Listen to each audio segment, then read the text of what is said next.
everyone, and welcome to card 2 of my Christmas in July series. Today I want to show you how I created this cute shaker card using some products from Fawn. I had a lot of fun creating this card, so let's get into it. We're going to use the Ready Set Snow stamp and die set with the Snow Globe shaker add-on. The first thing I want to do is I want to get all of the coloring done and out of the way so that we can build the snow globe. This card really didn't take me all that long because there's very minimal things to color, and it's basically just assembly and adding some fun elements to it. I was going to use the village stamp set, or the village stamp first, but then I decided I like the snowman a little bit more. So I'm just going to use some Neenah 110-pound cardstock here and some MFT Extreme Black ink because I am going to be using my Copic markers. You could use any coloring medium that you'd like to color these in. I just chose Copics because they're a little bit quicker. Just stamping those down using my MISTI tool so I have a nice clean stamp. And I really like these snowmen. When I first saw this set, I wanted it right away. Lawn Fawn stuff is just so cute, and you can use this little snow globe for just about anything. But just the images were just so adorable. So I'm going to go ahead and start with my coloring here.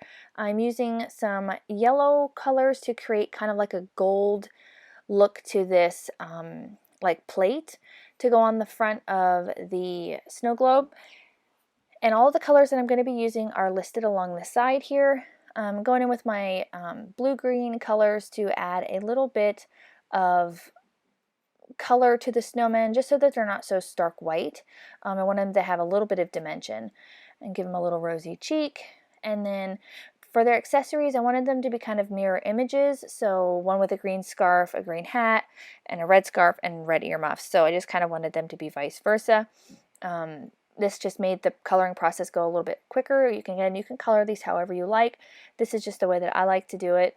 And like I said, I had a lot of fun creating this card because number one, it didn't take that long, and number two, I've always wanted this set, and when I finally was able to get it and color it and use it, I have so many ideas for this snow globe that I just can't wait to share them with you during the holidays. So just going with my red markers. These are my favorite red markers for coloring in images around the holidays. I just think it's a nice, deep, vibrant red that works great for the holidays. Go in and color their noses with some YR colors. And then my snowmen are all finished. We're going to go ahead and color the bottom of the snow globe. I wanted it to be kind of a wood base. Now you can color this however you'd like. I've seen, gray colors. I've seen, actual reds or greens or whatever you want to color them with. I wanted it to look like a nice wood snow globe, so I decided to go with the browns. I was kind of going for like an antiqued, like an old-fashioned snow globe. I've seen those before. My mother-in-law collects snow globes, and I figured I would kind of mimic one of those.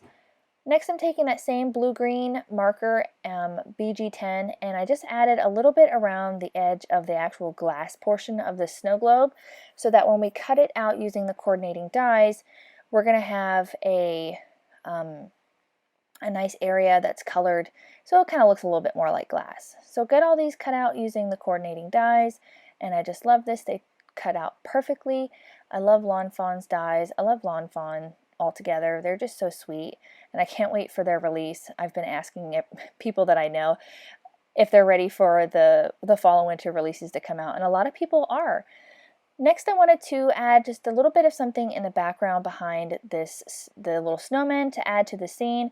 So I'm just taking my favorite distress inks. I'm taking Salty Ocean, Chipped Sapphire, and Black Soot to create a snowy scene. I wanted to just add a little bit in the back. A lot of it gets covered up by the snowman and the shaker material.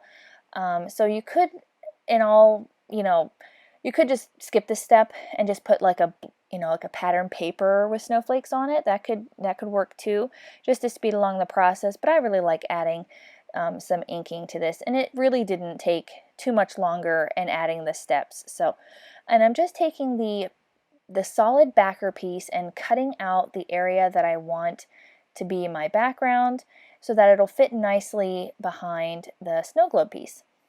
And I'm going to take the same stamp set that has some snowflakes in it, and I'm going to white heat emboss using some Versamark ink and some Brutus Monroe Alabaster white embossing powder, just some of the snowflakes from the stamp set, just to kind of, again, add something in the background. A lot of them got covered up, so it was kind of irrelevant doing this, but it was a nice touch to add because you can still kind of see them in the back.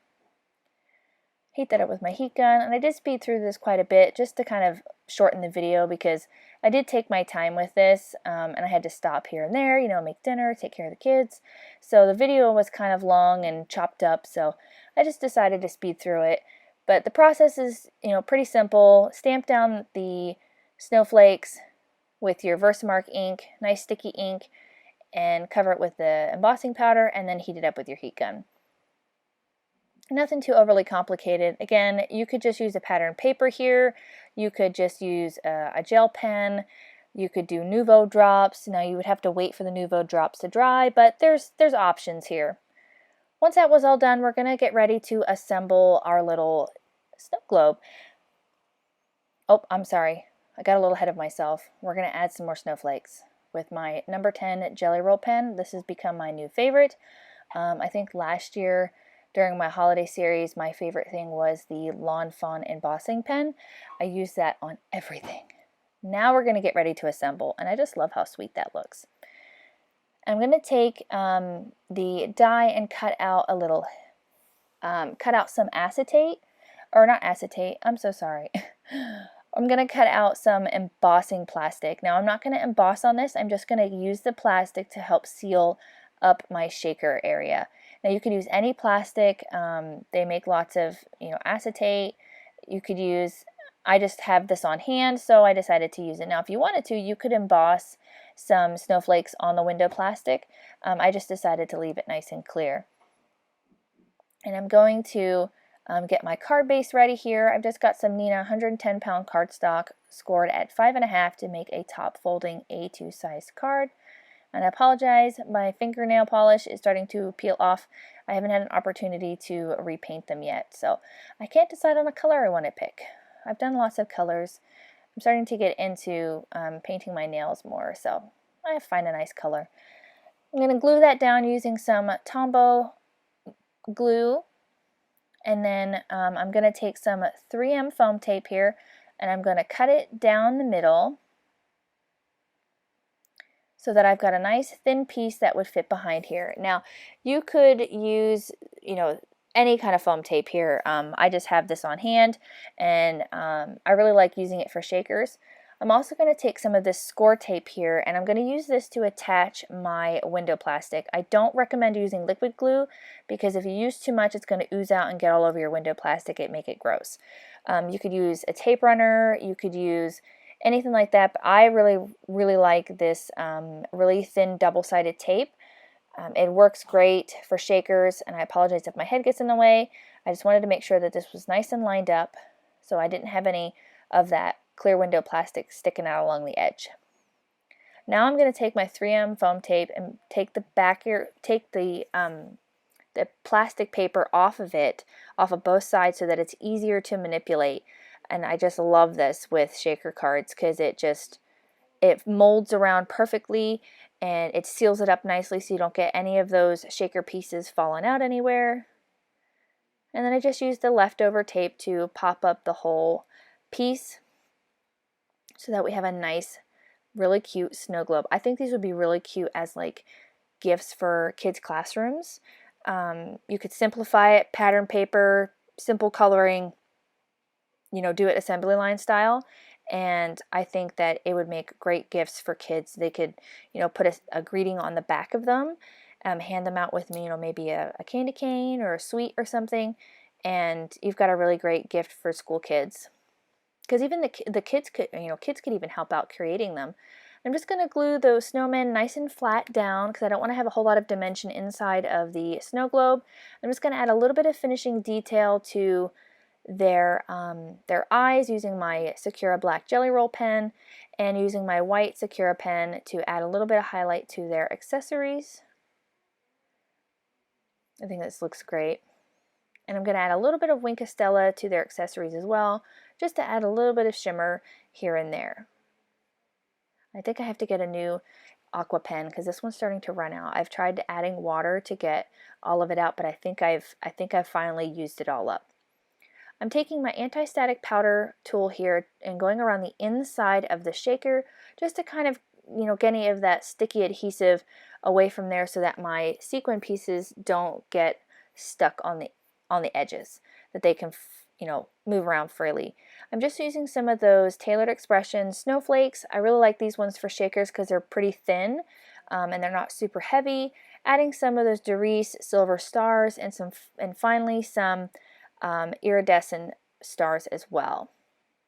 And I apologize if my head gets in the way again. I just wanted to make sure that this was nice and lined up. And there we go. We have got a cute little snow globe. I love this. And I slowed the video down here in real time so you guys could see the shaker pieces moving around in there. My little boy absolutely loves this card. Every time he sees it, he has to pick it up and he goes, "They are shaking in there." He just loves it. And I'm attaching the little banner piece here, and again, I apologize, my head got in the way. I still have a hard time remembering that I have a camera up there. Just using some Tombow glue, adding a little bit of Stella to that, and around the edge of the snow globe, again, just to add a little bit of something to it. And I was going to just attach it to the front of this card, but I thought it was just a little bit too boring. So I went through my stash and I found some pattern paper. Again, you could use any pattern paper. I'll have this one linked down in the description box below. And I really like this one because it had some snowflakes in the back, kind of reinforced the whole snowy scene. I'm using a die from my MFT Blueprints 29 to create a nice scalloped edge, just to add a little bit of interest. And I'm just going to glue that down flat to my card base. And then I'm going to attach the snow globe. And that will finish up this card for today. I want to thank you guys again so much for coming by my channel, supporting my channel, watching my videos, commenting, and it feels really great to have all of you here, and I love sharing all of my creations. I'm super excited for this series, Christmas in July. I'll have another video for you guys next week. I can't wait to share that one with you as well. I hope you have a fantastic day, and I'll see you again here real soon. Bye!